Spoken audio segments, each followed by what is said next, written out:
Hey everybody, and thanks for tuning in to the Ephrata Community Church weekly podcast. Conversation with our pastors and leaders meant to continue encouraging you to know God, know freedom, know purpose, and make a difference. Well, welcome everyone to this week's podcast. I am so excited to have Mark joining us for this podcast today. Mark, welcome. Good to be back. Where on earth are you, Mark? Like, I miss you in our office. I miss picking on you. That's what I miss.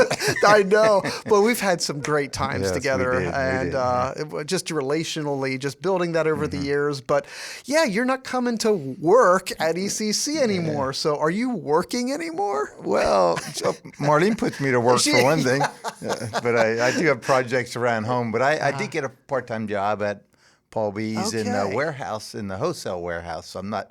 You're not out front then. Not out front in the store. I can't come pick on you there. People can't find me. Okay. So you're hiding in the background. It's a good thing. I can hide. But yeah, and I'm enjoying that. Just getting to be around people, getting to know some new faces, and some people that I know from here even work there. So, oh, nice. So it's kind of cool to do that. But, well, fantastic. Yeah, I'm enjoying that. But I do miss coming into the office here. I miss the people here in the office. It was a great team to work with through the years, and I do miss that part of it some days. Well, we miss you, and if you're new to ECC or maybe new to joining the podcast, Mark and his wife Marlene have been with Ephrata Community Church really since its birth. 140 years ago? No, I'm just kidding. But like 45 years ago, and so Mark served, just kind of the Lord led and opened the doors, served as a worship leader here for many, many years. Actually, he led worship this past weekend too, so you were a part of that. So if you're newer to him or newer to ECC, you may not have seen him as often recently, or if you've been here for a while and haven't seen him, where did he go?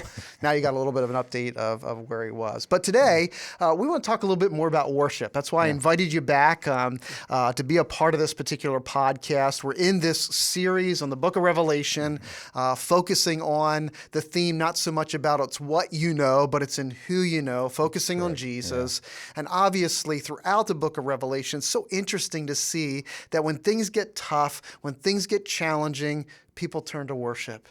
And boy, that's just refreshing, just for me personally, just to be reminded, like when things get tough in my life, to turn to the Lord in worship. And so this weekend here at ECC, we did something a little different. Kevin interviewed you and Heidi on Saturday night in the service. And then on Sunday, he interviewed you and Josh and Ryan, I believe it was. Heidi actually on Sunday was at Lebanon Valley, or Lebanon Fairgrounds, right? Leading some worship. Leading worship there. So it's awesome. With her son, I think. Oh, really? That's so cool. Yeah. So, one of the blessings here at ECC, just kind of a side note, is the opportunity to be a resource in worship to other churches in the region and encourage and bless that. You've been a part of that yourself over the years, too. But anyway, great opportunity to do that. But Kevin used that as an opportunity, focusing on worthy is the Lamb, kind of that theme of worship, and then spent some time interviewing a number of our worship leaders. And boy, we are blessed with worship leaders here at Ephrata Community Church. Great team. We really have a wonderful, wonderful team. So as you think back this past weekend, and even as I reflect, what would you say would have been a highlight for you out of this weekend, Mark? I think just seeing the other worship leaders up there, just relationally and just how they interacted. There's different ones brought different perspective, which I stepped away and thought, wow, I see Ryan and his pastor's heart, how he would brought up different times, well, you can come as you are, where some of others would say, well, you need to make sure you're prepared when you come, and those kind of things. Ryan would say, yeah, you need to be prepared, but if you're not prepared, God is here anyway. Yeah, come no matter as where you're at. So it was different perspectives that I thought was really cool to see, because of the different personalities, different giftings in different other worship pastors that or worship leaders that I thought was awesome. Yeah. Just to hear that from them. Well, and that's such a great point. One of the, I think, the beauties here at Ephrata Community Church is providing places for people to grow and for people to just enter in just as they are. So whether you're growing in a position, of leading worship, or you're in a position of boy, I'm here today. I don't quite feel like worshiping. Like I've had a tough week. Like, but yet that challenge and encouragement to enter into worship. And how many of us are like that, but we don't show it. Yeah, or we don't say it. Yeah, we don't right? say it. Right. Really inside, I don't really feel like being here, but Yeah. I have to. You have to because you're getting paid. Right. But it's this idea of being authentic and providing a place right, for authentic worship. Correct. I've kidded Mark over the years of kind of being the Bill Gaither of Ephrata Community Church. And if you don't know Bill Gaither's background, Bill had just an amazing way of calling out leaders and developing leaders. And Mark, it's one of the things I so appreciate about what you've helped to steward, I guess I would say, in the culture here of ECC. We talked about the DNA of worship a little bit this weekend, but what you've helped to steward in the culture here at ECC is raising up and encouraging and seeing a blending of those gifts working together. So I find it interesting that even your own reflection is that is so cool to see that at work. So just affirm that. I think that was a great thing that I saw was, well, for one thing, I really appreciate the team of leaders that we do have. I think there's 7 of us or so. And then Kevin joins us sometimes. We meet monthly together as worship leaders, but they're all for the church. They're all for. It's not about if they can be the main person. Right. It's all to serve the church. How can we do better to help people to connect? How can, so I just really appreciate the team for one thing, and with Heidi's leadership, she's a little more organized than what I am. But I could. But it's different. It's just different. Right, she does in different ways. So I really appreciate her leadership, and actually all the leaders, they take different parts, they bring different things. So I look back and say, boy, we're blessed at ECC to have a team of leaders like that. We certainly are. We certainly are. Awesome. And it makes it not that we're worshiping following a person, right? Outside of Jesus, right? He is worthy. Worthy is the Lamb, which is our whole theme out of the weekend. Right. So as Kevin interviewed you guys this weekend, I think in the message note there were like 3 areas or DNAs. Now this is developing. This isn't in written format, but I think they highlighted that, the presence and engagement, and the third one was faith.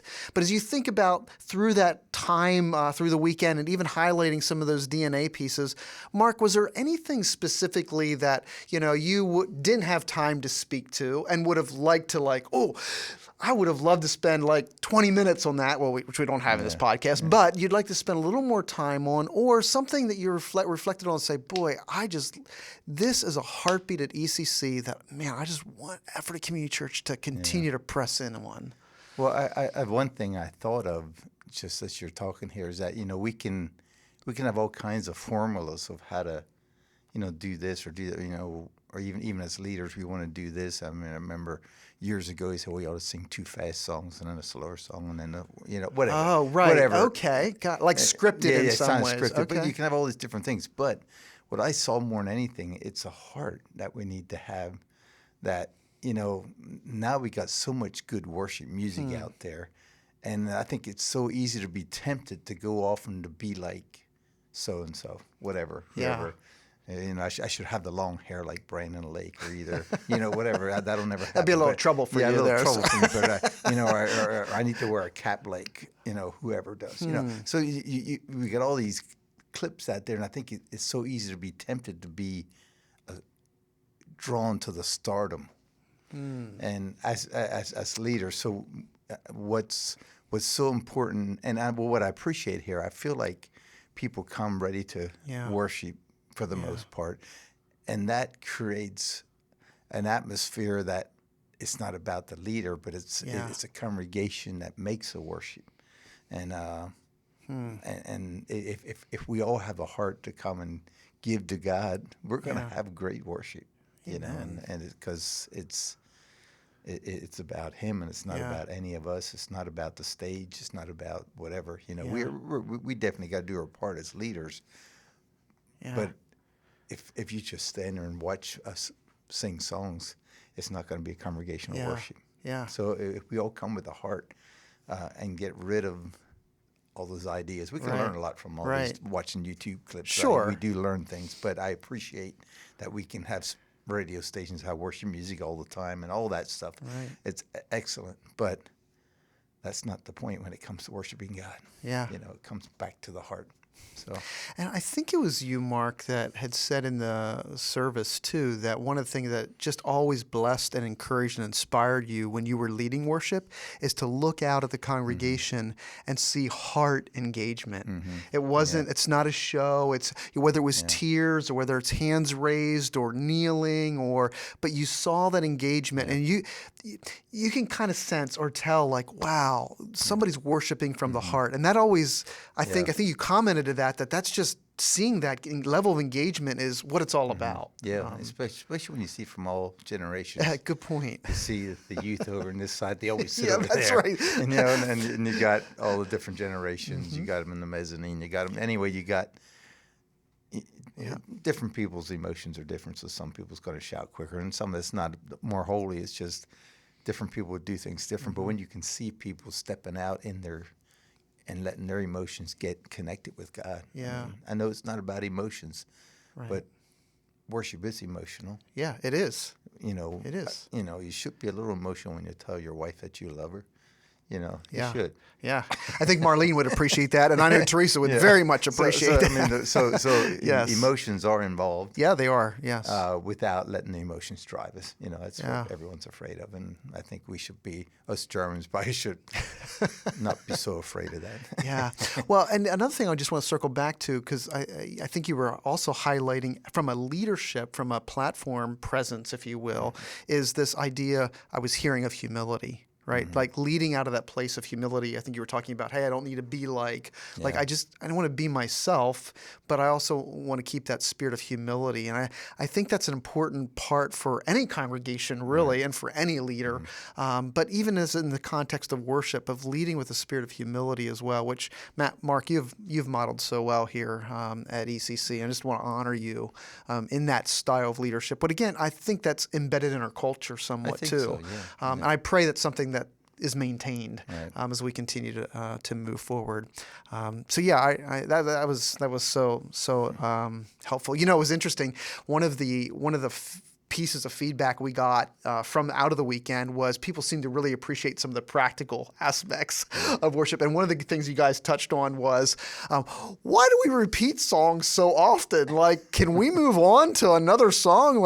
And you guys just offered some really helpful insight into that. Yeah. And was that a surprise to you to hear that positive or that feedback around that? I heard later, that people really appreciated our comments on that, and I didn't really think about it. We were saying things that it was a big deal. Right. But if you're not used to that, I guess, and you're singing the chorus again, we already sang that 3 times. I mean, now you're going to the bridge 14 times. No, not that right. But whatever, you keep repeating. But, the reason we do that is not because we just like the licks and that part on the guitar or whatever. It's because we feel like God is doing something, and there's nothing like declaring the truth over and over and taking a stand, because we're not only taking a stand in our lives, but we're taking a stand in the spirit realm. That's the spiritual battles that go on when we worship is amazing, and we just declare the truth. Yeah. Especially when we feel like it's something that is for us today. Yeah. So we'll hit it some more. So the song, I'm no longer a slave to fear, right? That's a declaration, just using that phrase or whatever that phrase may be. You can sit on it for a little bit. And so as a worshiper, recognizing that what we're doing is we're engaging in a declaration of truth that aligns with God's word. And that's part of getting the heart of worship in us and resting on us. And oftentimes as we repeat something, even speaking something over and over, faith arises. Yeah.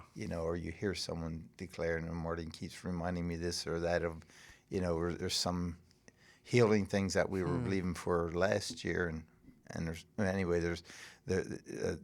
we kept repeating some things. No, this is what we believe, and God heals. Yeah. And as you repeat things, and it's the same way in worship, as you repeat a line, it builds faith in the congregation, builds faith in us, and it's awesome. It really is awesome. And speaking of repetitive, it's sort of like I don't like working out, like I don't like exercise, but you got to do some things repetitively. Why? Because it's good. It's good for me physically, right, and that kind of thing. Well, here in a spiritual sense, that repetitiveness is good to because later line may come back to me, right? It'd be it comes back as an earworm, we call it, right? It gets embedded in you, and it's that truth that we're declaring not just in the moment corporately, which is powerful, but it's something that resonates in our heart for even later. Well, look at those verses even where it says, His mercy endures forever. His mercy endures forever. His mercy endures. He just says a line, His mercy endures forever. And it's like he's making a point. That's absolutely. I got it. Yeah, His mercy endures that's right. forever. You know. Yeah. So that's the type of thing that we're doing as we're leading worship. That's so good. That's our intention to do anyway. Yeah. Mark, one last thing as we begin to wrap up this podcast this week, but what would you say to somebody that comes to Ephrata Community Church? They say, I'm not a singer. Like, I can't sing. And I enjoy listening, but I'm not really singing. Like, I enjoy watching what goes on. What would you say to somebody like that? Well, in the congregation, they can just make a joyful noise. They don't have to sing. Right. So I think it's good to speak it and things like that. But in your personal life, you know, you can't play an instrument, you can't sing, so you say you can't or whatever. But you can just declare the truth of God. Mm-hmm. And I shared about there was a time when I was taking a class about journaling. So I decided I'm not going to worship. I'm just going to write my worship. And which it wasn't natural to you. It's not natural for me at all. Anyone knows me. I don't like journaling. So I start writing my praises to God, and I start writing my prayers and my praises. And wow, the presence of God came into the room. I thought, wow. I'm making statements as I write. Wow. You know, so you can do it. Find a way to declare the truth. Yep. If you know, you can speak it. That's a good word. Worship isn't about the music. Yeah. It's about you declaring praise to God and your adoration, your love to God. It's not about the music. Music is a great tool, but we have to be careful we don't worship or don't worship the music. You know, we got to make sure we worship God. That is a good line. Well, Mark, it's just been a joy. Thank you for taking time to come back this week and just join us. After we're done here, I will pick on you a little bit or something. Okay. So I'll try to make up for the time I was gone. Yeah, well, I'll have to take him out for dinner or something. But thank you. And again, thank you to you and Marlene for your continued investment in Ephrata Community Church and helping just to steward, now a little bit more from on the sidelines, but cheering on the worship leaders and those that are serving in AVL and just our serve teams and all of those. Thank you for cheering and being a part of what God's doing here at Ephrata Community Church. And again, we just invite you to continue just to engage in worship and to engage in this ongoing series in the study of Revelation. And that's reading through the book and taking time to read through it, either all in one setting or a couple of chapters. We've had provided those reading programs for you. But coming up this coming weekend, I'm on the platform. I'm assigned chapters 6 and 7 out of Revelation, and we're going to be talking about the theme of allegiance. And so I look forward to sharing this coming weekend. But again, Mark, thanks for your time. God bless you. God bless you. Thanks for tuning in this week, and have a blessed week and a blessed day. God bless. Hey, thanks again for joining us today. We hope that you've been encouraged by listening and that you'll join us again next week. You can listen to previous episodes, find additional resources, and of course, learn more about us by visiting EphrataCommunityChurch.com.